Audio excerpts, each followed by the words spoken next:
Imagine the beach. It's calm and serene, with waves breaking against the ocean.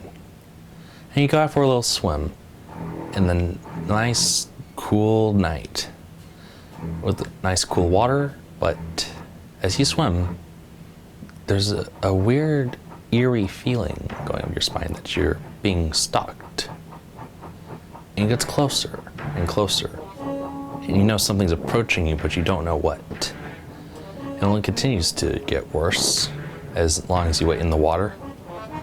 And the more and more it approaches, it strikes. That is the sound of a shark. And no better to make this sound than John Williams himself for his 1975 motion picture Jaws. This is the story for one of cinema's most recognizable scores. It is about as infamous as it is admirable. This is the story of a soundtrack that to this day is still hummed to this very day. This is the story of Jaws and the behind-the-scenes production following John Williams. Before we talk about John Williams, let me briefly recap the production before he went on board. Steven Spielberg was well into production for his film. It was a low-budget film because Universal thought it wasn't going to be a big hit. But Steven Spielberg persevered despite all the arguments and all the problems he faced during shooting in Martha's Vineyard. In fact, it was production hell and he couldn't stand filming, but eventually it was all downhill from there once he finally got into post-production. And then he wanted to go ahead and contact his old buddy John Williams to see if he was willing to do the score. Now, despite being old friends, they've only done one film score together already, being the Sugarland Express. But Steven Spielberg wanted to see what else they could do. Steven Spielberg and John Williams immediately got to work on what they would think would be a great sound for the film. And as such, Steven Spielberg and John Williams would go soundtrack hunting, whether it be John Williams going to buy some soundtracks of people like Bernard Herrmann or Steven Spielberg going out to buy soundtracks of Wagner or Vaughan Williams. They both came back with their soundtracks and listened to see what might actually be a good sound for their motion picture.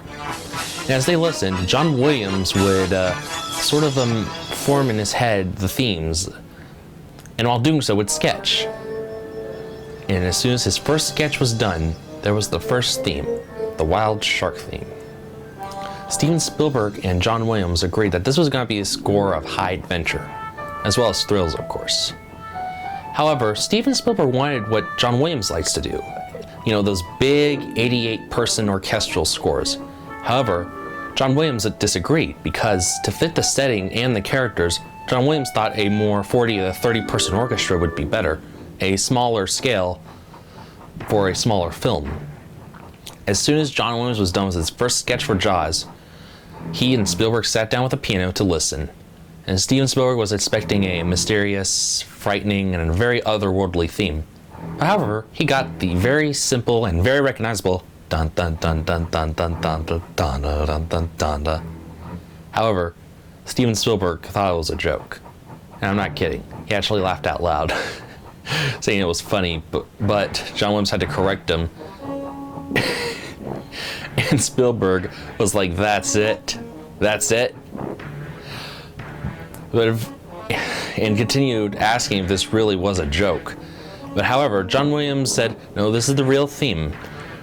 Now, if you want me to prove how good this will be, let me provide you with a orchestra to listen to. And after enough convincing, Steven Spielberg eventually agreed that this theme was good for this film. To begin exploring the soundscape for the film, let's start with a theme everyone knows very well, the Sharks theme. This is a Bernard Herrmann inspired theme, and as such, it is a very slicing sort of theme, as it's a simple dun dun dun dun dun dun dun dun dun dun dun dun dun with a predatory melody to accompany it that emphasizes a shark hunting or stalking its prey, and is a presence that is felt throughout the entire film. Heavy amount of violins and especially cellos. And next up is the Amityville theme, a very calm, serene, nautical tune that John Williams made for our heroes in the town of Amity. It is a theme that exemplifies and captures the heart of a small, northeastern coastal American town. Next up are the themes of one of our film's protagonists, Quint. There are two themes in this film. One that captures the thrill of hunting a shark, and the other just capturing Quint's personality on screen. And then there's the theme, the shark hunting theme that emphasizes the danger and the duty there is to kill it.